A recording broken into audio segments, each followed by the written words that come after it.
by John J. Muth.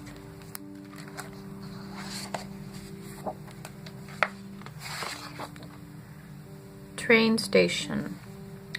Mom, there's a bear over there, said the little girl. A what? Asked her mother. A big panda bear, said the little girl. What's he doing? Asked the little girl's mother. He's sitting. Maybe he's waiting for someone, said her mother. Stillwater was waiting for someone. He was waiting for the arrival of his nephew, Coo. Uncle Stillwater! Summer, I have arrived. Seeing you brings smiles. Hi, Coo, said Stillwater. I brought you some welcome balloons. Coo took the balloons and bowed. An uplifting gift. Could you carry my case, generous uncle? Asked Coo.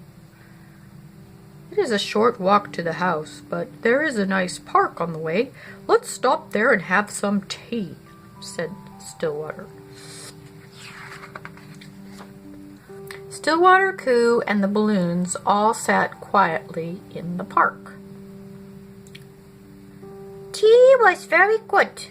My cup holds emptiness now. Where shall I put it? Asked Coo. Stillwater did not like to waste. We will use the cups every day while you are here, so we should save them. Suddenly, Stillwater burst out laughing. "Ah, that tickles," he said. "Hi, Stillwater," said his friends Andy, Michael, and Carl. "We were just coming to see you." "Hello," said Stillwater. "I would like you to meet my nephew, Coo." The children introduced themselves and everyone ran off to play.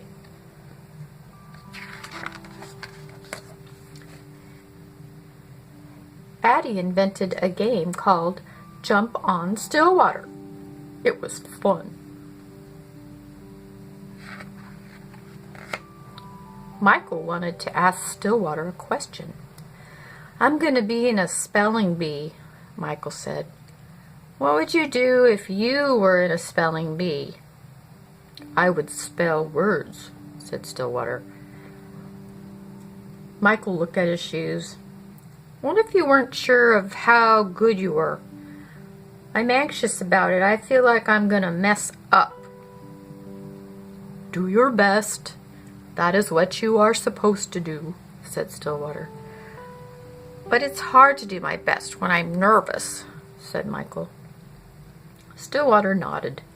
Then he smiled. "Coo and I have to visit Miss Whitaker this afternoon. I would like you and Carl and Addie to come along."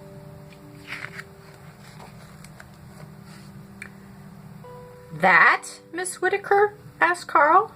"She hates us. She's really old and she spits when she talks. Every time we walk past her house, she shouts at us. She scares me." "She's your friend?" Michael asked. There's a picture of her that he's drawn, and she doesn't look like a very nice lady. Stillwater looked at them. "Yes," he said. "She isn't feeling well, and we must bring her something to eat." The children helped Stillwater prepare some soup. It smelled very good. Then they put it on a tray with some soft bread. As they walked quickly down the street, Stillwater said, "Miss Whitaker is a good friend. You'll see." "Why on earth did you bring these children here?" shouted Miss Whitaker. The children backed away. "Hello, Miss Whitaker," said Stillwater. "You look well today. We've brought you some nice soup." Carl looked at Miss Whitaker. She did not look well at all. She looked thin and she looked small, much smaller than she did when she stood on the porch yelling at them for throwing a ball in her yard. Stillwater helped Miss Whitaker up to the bed, and he offered her the soup. Then he asked Addie to sweep the floors, and he asked Michael to open the curtains and the blinds. "Carl, hold the dustpan," said Addie. "Carl and Koo are very good at drawing pictures," said Stillwater. "I can't see pictures anymore," said Miss Whitaker crossly. Carl and Koo drew several pictures together. When it was time to leave, Stillwater put them up around Miss Whitaker's bed. He told her they would come back tomorrow. Outside, the children said goodbye. "Bye," said Carl. "Bye," said Addie. "See you tomorrow," said Stillwater. "I don't know," said Michael. "I should study for my spelling bee." "You should come," said Stillwater. "You should come early." Here she is looking at the apple up close. The next morning, Stillwater told Michael, "Miss Whitaker used to teach English." "She did?" asked Michael. Then Stillwater said, "Miss Whitaker, did you know Michael is going to be in a spelling bee?" "Well," said Miss Whitaker, "I know something about that." "Now listen, just like plants, words have roots," Miss Whitaker said. "A plant grows from its roots, and so do words. Roots of words can teach you to spell." And with that, Michael spent the morning with Miss Whitaker studying for his spelling bee. The next day, Stillwater found Koo looking up at the apple tree in Miss Whitaker's front yard. "Oh, hello, Stillwater," said a voice from up in the tree. "Can you catch me?" Here he comes down. "I was getting some apples for Miss Whitaker," said Carl. "This morning's sunlight gathering apples and a boy," said Koo. After the spelling bee, Michael raced to Miss Whitaker's. "I did it," said Michael. "I made it all the way through to the end." "Good," said Stillwater. "So you were not too nervous." "The judges were nothing compared to Miss Whitaker," said Michael. "Yay," said Carl. "Just this morning she was shouting at us again." "Then why are you smiling?" asked Stillwater. "She was telling us to get out of the street and play in her yard."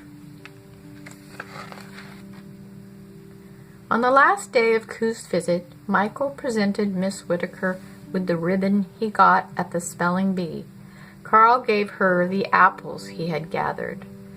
"My mother taught me to make apple tea," said Miss Whitaker. "I haven't made it for years. Now Andy and I have made some for you."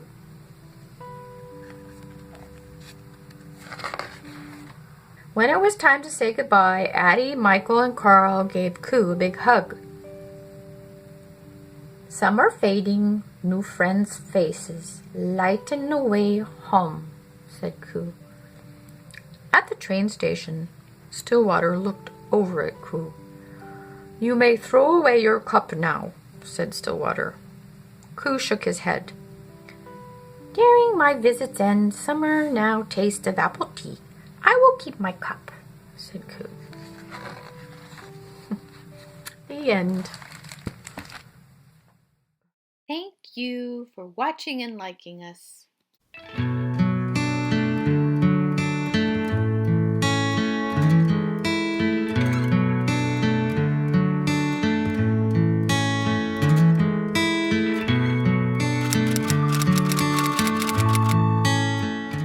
Subscribe, thumbs up, support your local readers. I wonder what's up next.